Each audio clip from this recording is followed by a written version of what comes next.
Hello friends, स्वागत है आपका के टू जेड में। और ये काफ़ी इंपॉर्टेंट वीडियो है, खास करके जो क्लास 10th में पढ़ रहे हैं और जिनका टर्मिनल एग्ज़ाम होने वाला है। त्रैमासिक एग्ज़ाम जो 3 महीना में होता है।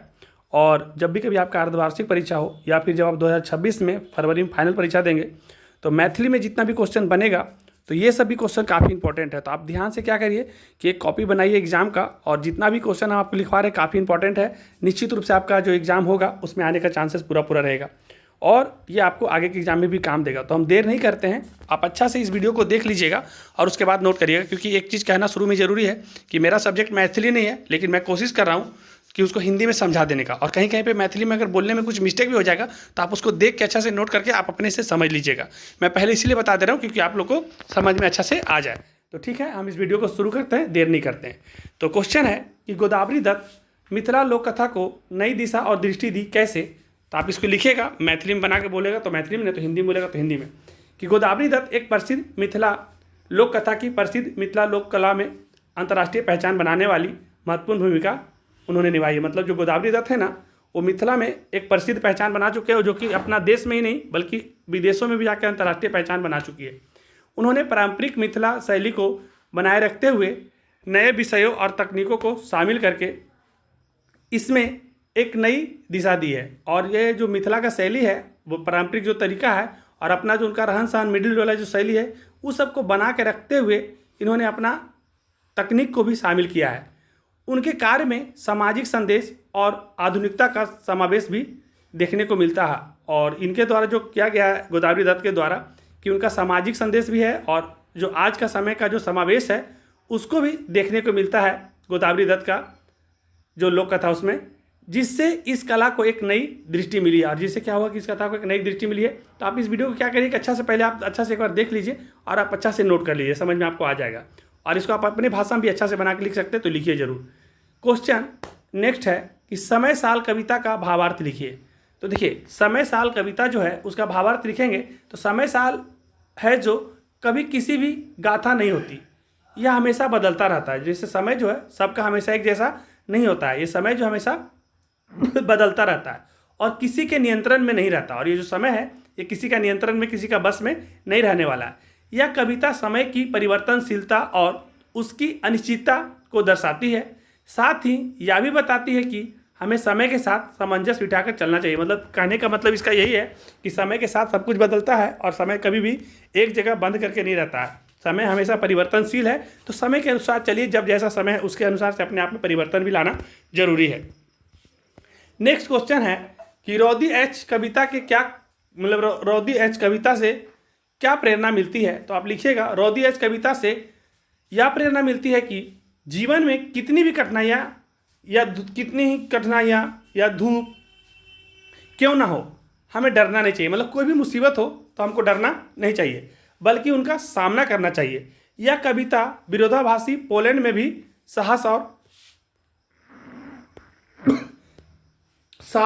साहस बनाए रखने का संदेश देती है। और यह सिखाती है कि हर मुश्किल के बाद सुख का समय आता है। मतलब आपके जीवन में कितने भी विपत्ति या कैसा भी समय चल रहा है, तो देखिए कितना भी बड़ा घाव होता है ना, तो उसको भरने में थोड़ा समय लगता है, लेकिन एक दिन भर ही जाता है।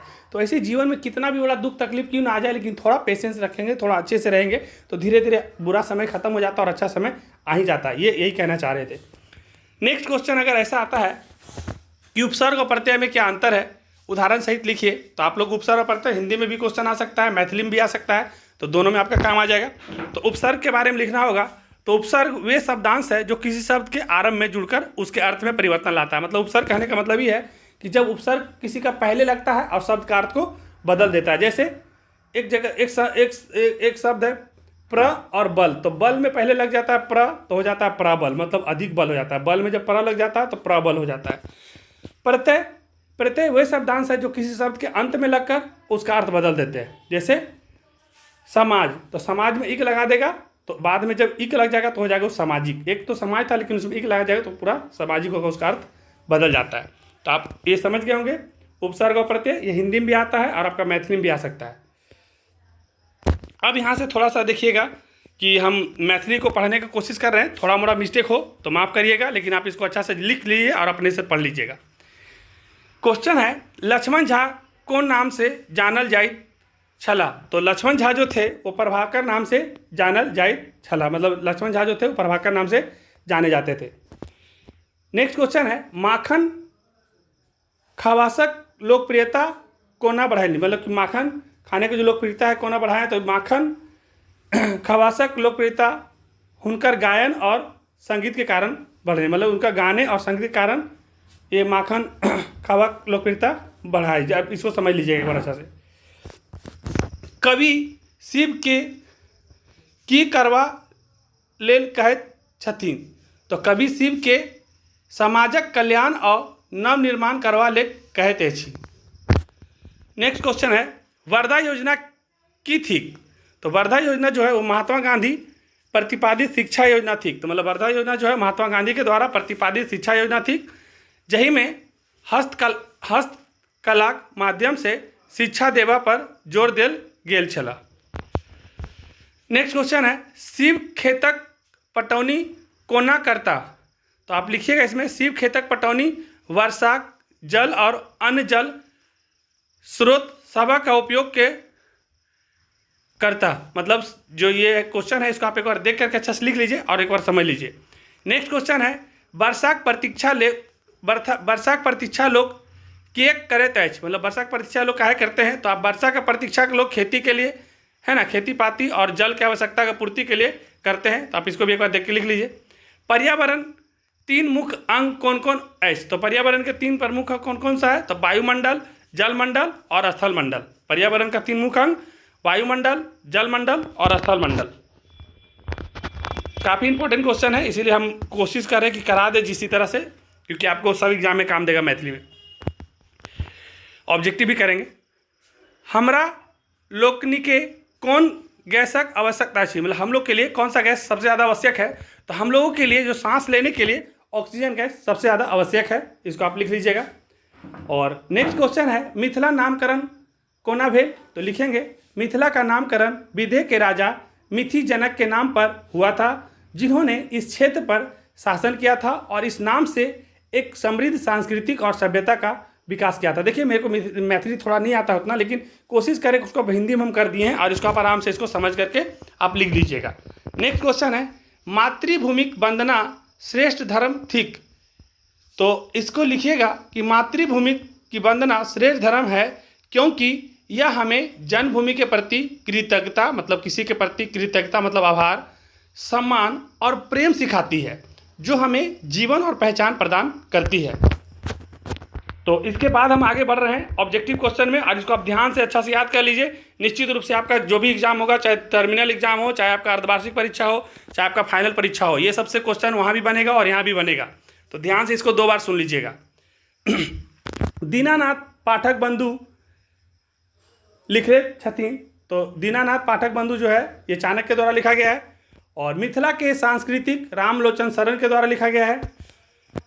हो बउआ एम्हर आब वाक्य में कारक है, तो जब किसी को बुलाते हैं तो संबोधन कारक होता है इसमें। पेड़ से पत्ता गिरता है, तो पेड़ से जब पत्ता अलग होता है तो उसको अपादान कारक कहते हैं। और भरदुतिया पबनी में नौतल जायज थी, तो इस भरदुतिया पबनी में हम लोग भाई को न्योता देते हैं। और भाद में उपजायल वाला अन्न के कहल जाए थी, तो भादों में जो फसल उगाते हैं उसको भादई फसल कहते हैं। और कुकुर चलिक तात्पर्य हो, तो कुकुर चलिक का तात्पर्य होता है स्वार्थ सिद्ध करब। और कन्नी कटाव तात्पर्य अछि, मतलब जो कन्नी कटा के चल रहा है, मतलब काटते काटते किनारे किनारे चल रहा है। और रविंद्रनाथ ठाकुर कविता छनी, तो रौंदी एच, तो रविंद्रनाथ ठाकुर के द्वारा कविता जो लिखा गया है वो रौदी एच। आप लोग का ऑब्जेक्टिव में हमको लग रहा है कि इस बार 70 क्वेश्चन आएगा, आपको 40 बनाना है। हम कोशिश करें कि 40-45 के आसपास करा देते हैं और इसी में आपको लगभग मिल जाए। वंदना कविता रचयिता छथिन, तो वंदना कविता के रचयिता विद्यानाथ झा विदित। लिली रे के साहित्य अकादमी पुरस्कार भेटली, तो मरीचिका पर। कृतज्ञ शब्द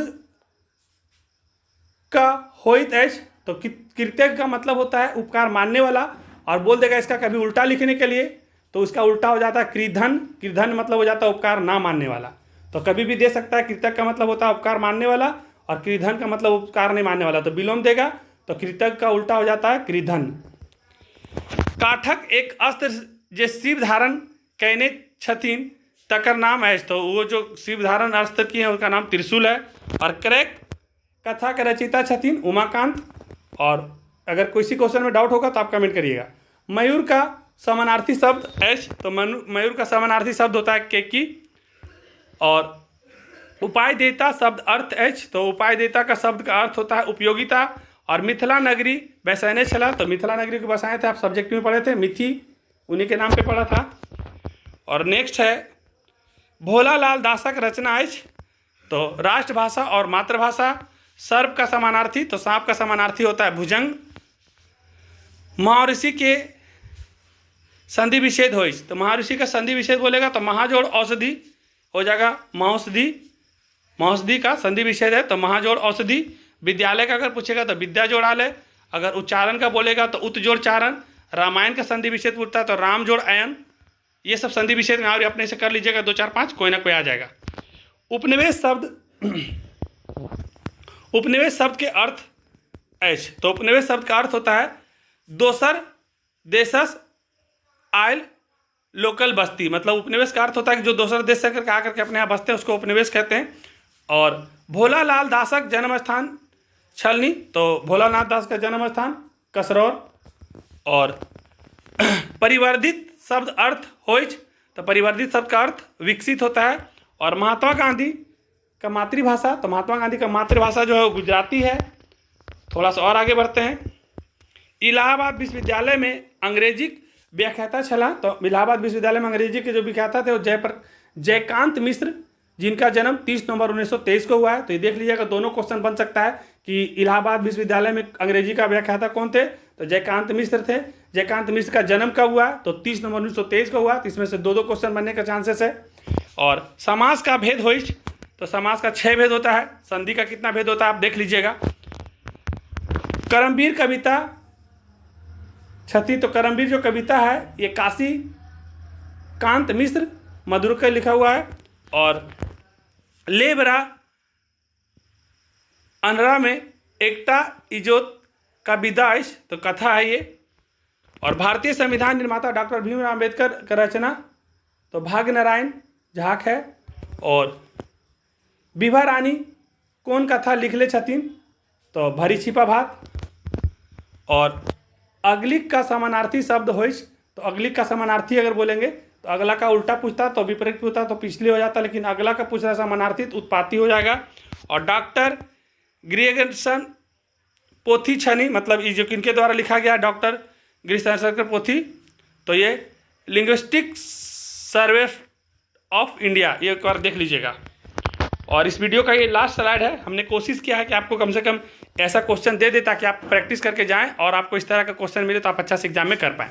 तो लास्ट स्लाइड है ये कि जवाहर जेहन देखलू जेहन पहलू रचनाक विद्या अछि, तो ये हो जाएगा आख्यान। और भाभी भतुदिया विधान हे रचना विद्या अछि नाटक। और एड्स काला नाग रचना अछि दीनानाथ पाठक बंधुका। मेरा बस आप सभी से रिक्वेस्ट यही है कि मैथिली मेरा सब्जेक्ट नहीं है, लेकिन मैंने कोशिश किया है। बाकी इसके बाद जो भी सब्जेक्ट आएगा, Hindi, science, social science, math, वो सभी को अच्छे से करेंगे हम लोग। और बार बार गुजारिश यही है कि इस वीडियो को आप अच्छा से पहले एक बार देख करके अच्छा से लिख लीजिए। मेरा पढ़ने में कहीं मिस्टेक भी होगा तो आप उसको सुधार लीजिएगा। कोई एक आध क्वेश्चन में हो सकता है कि मेरे से गलती हो भी होगा तो उसको सुधार सकते, सुधार लीजिए, नहीं तो कमेंट में करिएगा तो हम उसको चेंज करके कर देंगे। अब आप लोग से रिक्वेस्ट ये है कि जो भी देख रहे हैं इस वीडियो को, अगर हमारा मेहनत आपको पसंद आ रहा है तो जरूर वीडियो को लाइक करिए और कम से कम जल्दी से सब्सक्राइब करके 1000 पहुँचाइए, ताकि और सारा सुविधा हम आप सभी को प्रोवाइड कर पाएँ। और आप लोग वीडियो में बने रहिएगा। इसके बाद आप लोग का जो पहला दिन एग्जाम 26 को मैथिली का है, उसके बाद हिंदी का है, उसके बाद आपका साइंस, सोशल साइंस, फिर मैथ का है। तो सारा का धीरे धीरे करके हम लोग लाएंगे। और बाकी आप अपने दोस्तों को भी फॉरवर्ड करिए, क्योंकि मैथिली में इस सब क्वेश्चन बहुत मुश्किल से हम लोग करवा पा रहे हैं किसी तरह से करके। तो ज़्यादा से ज़्यादा लोग को भेजिए ताकि सभी का तैयारी अच्छा से हो पाए। और खास करके आप लोग क्लास 10th में तो आप लोग का एक नंबर इंपॉर्टेंट रखता है, क्योंकि फाइनल एग्जाम में ये सारा क्वेश्चन मिला के आपको लास्ट में फाइनल एग्जाम में बनेगा। तो जो भी एग्जाम होगा उसका एग्जाम का एक कॉपी बनाइए, और जितना एग्जाम हो जाता है सब सब्जेक्ट का पूरा क्वेश्चन का आंसर ढूंढिए और सारा का तैयारी शुरू अभी से कर दीजिए। अब आपके पास 6-7 महीना टाइम है। अगर ये 6-7 महीना अच्छा से लगा दिए तो आपका जीवन में एक अच्छा परिवर्तन आएगा। और एक बार जब अच्छा रिजल्ट आप कर लेते हैं मैट्रिक में, तो आपको आगे की पढ़ाई करने में काफ़ी मजा आएगा। तो अभी आप जो भी किए ठीक है, लेकिन आज से सीरियस हो जाइए और मस्त पढ़ाई करिए, बहुत मजा आएगा। ठीक है, इस वीडियो को समाप्त कर रहे हैं। धन्यवाद।